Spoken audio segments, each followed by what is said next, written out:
motores de corriente continua o DC se usan con frecuencia donde la energía proviene de baterías. Los motores eléctricos que impulsan equipos móviles, motores de arranque mecánico y motores en herramientas portátiles, por ejemplo, son todos motores DC energizados por baterías. Los motores DC también tienen una ventaja cuando un par de arranque alto y un control exacto de velocidad son necesarios, como en los winches. Los dispositivos modernos de estado sólido permiten rectificar la corriente alterna a corriente continua en forma sencilla y barata.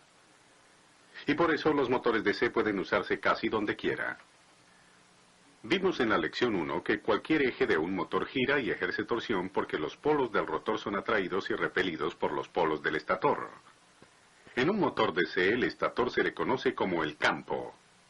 Los polos del campo son producidos por imanes permanentes o más frecuentemente por corriente en las zapatas de los polos. La mayoría de los motores DC también cuentan con interpolos o polos auxiliares que ayudan a mantener las fuerzas magnéticas alineadas. Al rotor en un motor DC se le llama armadura. Sus polos son producidos por corriente en los devanados, los cuales están instalados en ranuras en el núcleo de la armadura. El conmutador es parte del montaje de la armadura. Consiste de barras de cobre, por lo general aisladas unas de otras por delgadas tiras de mica. Los devanados de la armadura se conectan unos a otros en las barras del conmutador. Las escobillas montadas en el conmutador conducen la corriente a los devanados de la armadura. Una escobilla es en realidad un bloque sólido de carbón sostenido por una portaescobilla y un resorte que la presiona en contacto firme al conmutador. Por lo general hay un conductor de alambre flexible conectado a la escobilla para hacerle llegar corriente. En algunos motores DC pequeños el resorte mismo actúa como el conductor. La sencilla demostración que vimos en la lección 1 tenía un magneto como armadura y un juego de polos de armadura. A medida que giraba la armadura, sus polos eran invertidos cada media vuelta. Un motor real tiene muchos devanados de armadura, cada uno de los cuales produce su propio juego de polos. Los devanados son atados en grupos para que los polos semejantes se combinen y produzcan tantos polos de armadura como polos del campo. Aunque la armadura gira, los polos de la armadura permanecen casi fijos en la mejor posición para producir la máxima torsión. Veamos cómo esto sucede en un motor simple de 2 polos con solo 6 devanados de armadura. Con la armadura en esta posición, la corriente fluye en la escobilla superior. Se divide entre las bobinas a cada lado de la armadura y sale por la escobilla inferior. Produce polos en los devanados de esta forma. A cada lado de la armadura, los polos individuales se combinan. Y las bobinas trabajan juntas como un gran electroimán con un polo norte y un polo sur. La parte superior de la armadura entonces se convierte en el polo norte de la armadura y la parte inferior el polo sur. Ahora fíjense lo que le sucede a una bobina individual cuando las barras de su conmutador pasan por debajo de una escobilla y sus polos se cambian. En esta posición la corriente fluye en esta dirección a través de la bobina 6. Y su polo norte está aquí, en este extremo de la bobina. A medida que gira la armadura, el polo norte de la armadura gira con ella, hasta que la escobilla contacta el siguiente segmento del conmutador, poniendo en corto a la bobina 6 para que no le fluya corriente. El polo norte de la armadura brinca hacia atrás porque la corriente llegando a la escobilla superior ahora se divide entre las bobinas 1 y 5. El polo de la armadura gira con la armadura hasta que la siguiente barra del conmutador se desliza más allá de la escobilla. La corriente ahora fluye de nuevo en la bobina 6, pero en lugar de fluir en esta dirección como lo hizo en el otro lado de la escobilla, ahora circula en esta dirección. Su polo norte está ahora al otro extremo de la bobina y contribuye al polo norte de la armadura, tal como lo hizo la bobina 1. Debido a la acción cambiante del conmutador, los polos de la armadura siguen yendo hacia adelante y retrocediendo cuando cada bobina es primero puesta en corto y luego la corriente es enviada a través de ella en dirección opuesta. Ya que los pasos son de hecho bastante pequeños, los polos de la armadura permanecen prácticamente estacionarios entre los polos del campo. De esta manera, el par motor es uniforme y continuo. Básicamente así es como trabajan los motores de corriente continua. Existen 4 tipos principales de motores DC: en serie, en derivación, de excitación compuesta y de imán permanente. Sus características de operación, cuánta torsión y caballos de fuerza producen a diferentes velocidades y cuánta corriente consumen, los hacen apropiados para diferentes tipos de aplicaciones. Para entender por qué se comportan en forma diferente, necesitamos mirar más de cerca la relación entre torsión, corriente y velocidad en un motor DC. Vimos en la lección 1 que la torsión que ejerce un motor depende de la fuerza de sus campos magnéticos, y estos, en turno, dependen de la corriente que atraviesa las bobinas del motor. Mientras mayor sea la corriente en las bobinas, mayor es la torsión. Ahora veamos por qué en un motor DC tanto la corriente como la torsión disminuyen cuando el motor acelera y aumentan cuando desacelera. La relación entre corriente, torsión y velocidad es más fácil de explicar en términos de la fuerza contraelectromotriz. Esta fuerza es un voltaje contrario generado en las bobinas de la armadura cada vez que ésta gira en el campo magnético producido por los imanes del campo. Si recuerdan su electricidad básica, saben que un voltaje es inducido en cualquier bobina que se mueve de tal forma que corta las líneas de flujo. Así, cuando gira la armadura, voltaje es inducido en sus bobinas. Los voltajes individuales se suman a una fuerza contraelectromotriz que, sin embargo, se opone o sustrae del voltaje aplicado. Ahora, de acuerdo con la ley de Ohm, corriente equivale a voltaje dividido por resistencia. La resistencia es la resistencia de las bobinas, las escobillas, el conmutador y cualquier otra cosa por la que fluye la corriente. Pero el voltaje efectivo que empuja corriente a través de la armadura es igual al voltaje aplicado o de la fuente menos la fuerza contraelectromotriz. De esta forma, la corriente a través de la armadura de un motor DC será el voltaje aplicado menos la fuerza contraelectromotriz dividido por la resistencia de la armadura. Ahora, este es el punto importante. La fuerza contraelectromotriz no es constante. Varía de acuerdo con la velocidad de la armadura. Al arrancar, antes de que la armadura empiece a girar, no existe fuerza contraelectromotriz porque las bobinas de la armadura no están cortando las líneas de flujo del campo. El voltaje aplicado empuja la corriente a través de la armadura y por tanto la corriente de esta es muy alta. A medida que aumenta la velocidad de la armadura, sin embargo, la fuerza contraelectromotriz incrementa y reduce el voltaje efectivo en la armadura. La corriente hacia la armadura disminuye. Por tanto, mientras más rápido gire la armadura, menos corriente consume el motor. La velocidad del motor y la corriente también son influenciadas por la fuerza de los imanes del campo. Si disminuimos la corriente en las bobinas del campo, las bobinas de la armadura cortarán menos líneas de flujo, y la fuerza contraelectromotriz inducida disminuirá. Al revés también es cierto. Si aumentamos la corriente en las bobinas del campo, la fuerza contraelectromotriz aumentará. Estos principios básicos de operación de motores DC son importantes para entender los 4 tipos de motores DC. Debido a que cada uno es enrollado en diferente forma, la corriente, la torsión y las características de velocidad de cada uno son muy distintas. En un motor en serie, la armadura y las bobinas del campo están conectadas en serie y la misma corriente pasa a través de ambas. Veamos qué efecto tiene la fuerza contraelectromotriz en las características del motor. Como en todo motor DC, no existe fuerza contraelectromotriz al arrancar y la corriente a través de la armadura es alta. Esta misma corriente alta también fluye en las bobinas del campo. Cuando la armadura empieza a girar, la fuerza contraelectromotriz aumenta y reduce la corriente en la armadura. Pero como el campo está atado en serie con la armadura, la corriente en las bobinas del campo es también reducida. Ambos de estos efectos reducen la torsión. Por tanto, la torsión ejercida por un motor en serie cae rápidamente al comienzo, aunque la curva se endereza a velocidades normales de operación. A pesar de que la torsión cae rápidamente, los motores en serie producen una torsión excepcionalmente alta al arrancar y a velocidades bajas. De hecho, se usan cuando se requiere de alta torsión en el arranque. Como la fuerza contraelectromotriz limitará la corriente del campo cuando el motor alcanza velocidad, las bobinas del campo pueden ser enrolladas con alambre grueso de baja resistencia, como los de la armadura. Como resultado, la resistencia total de las bobinas de la armadura y las bobinas del campo en serie es muy baja.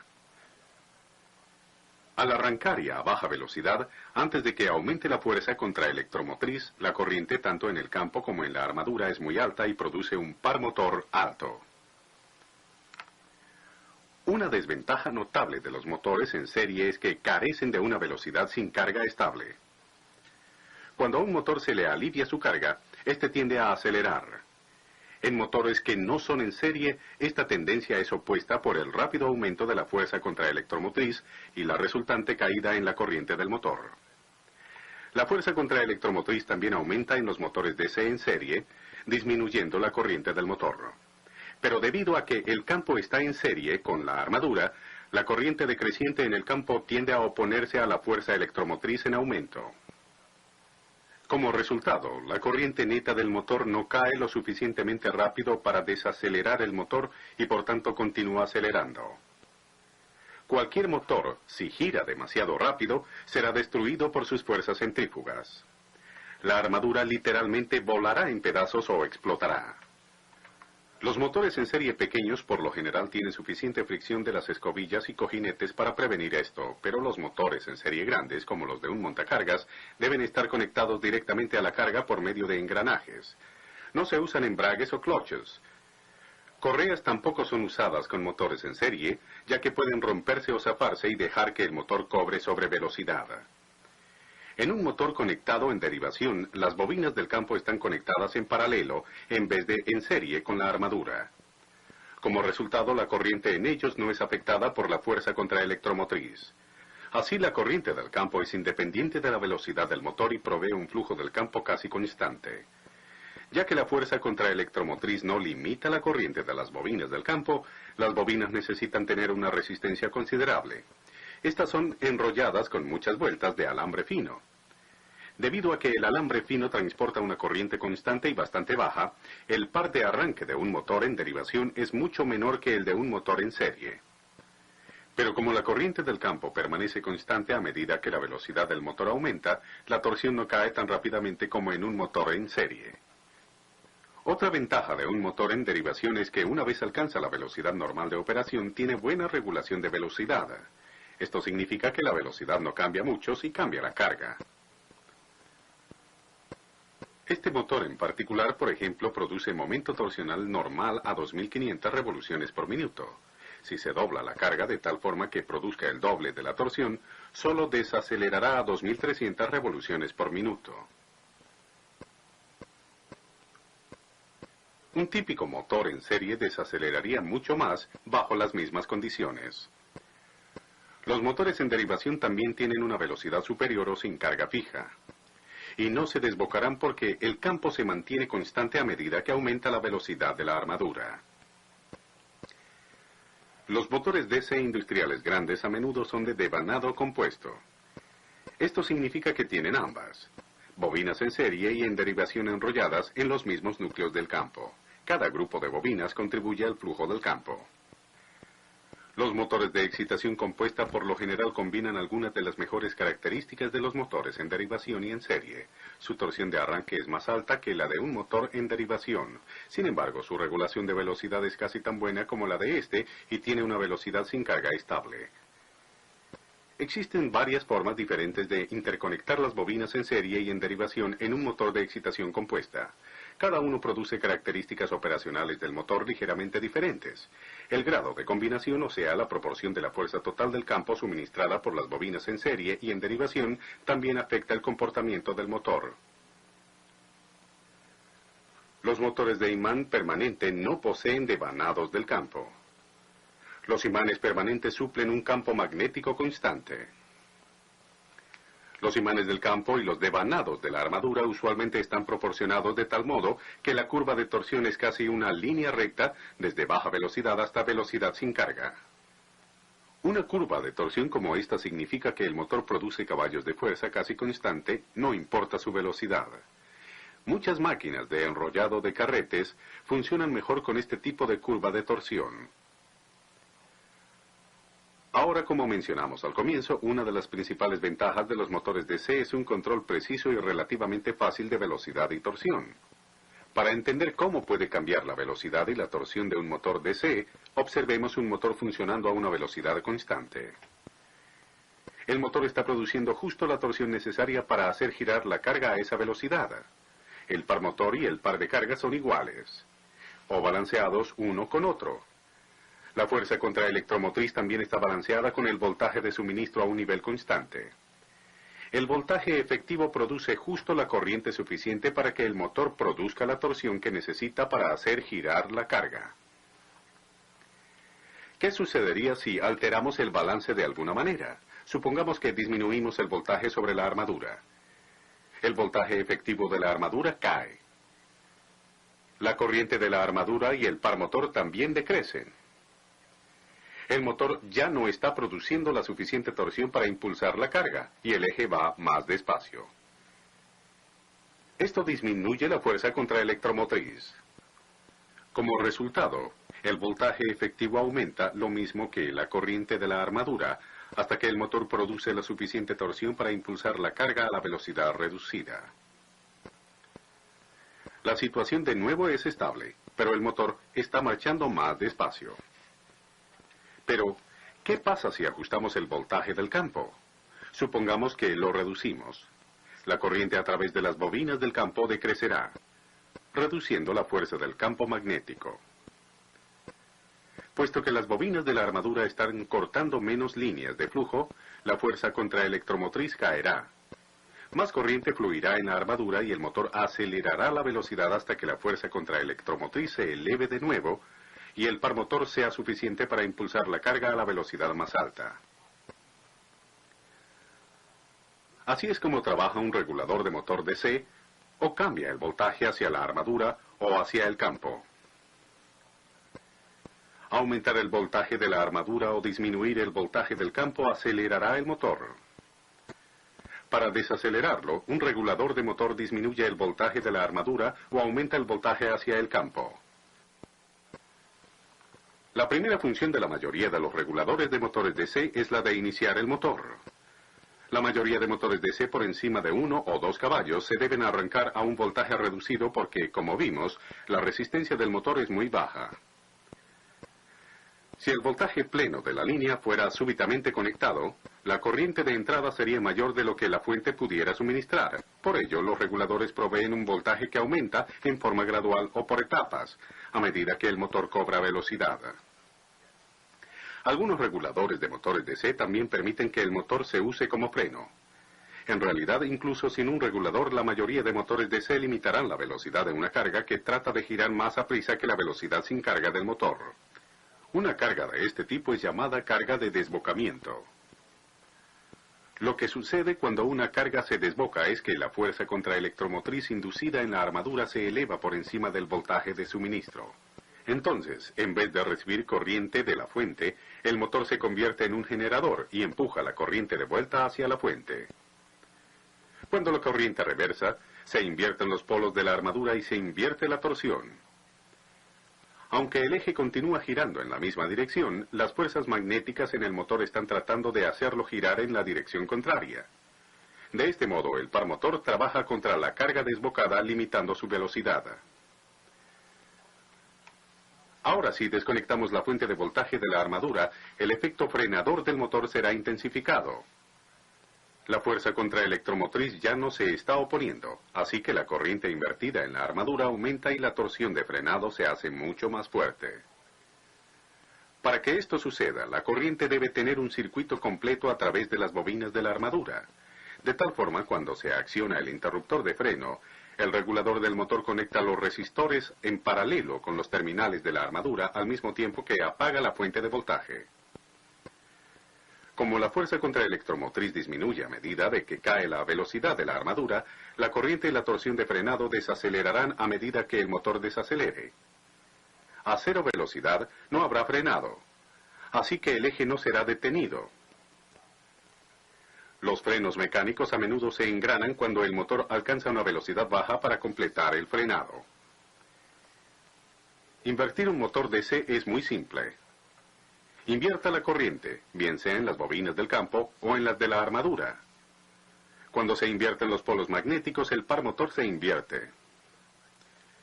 En la práctica, los motores DC casi siempre son invertidos, reversando la corriente de la armadura.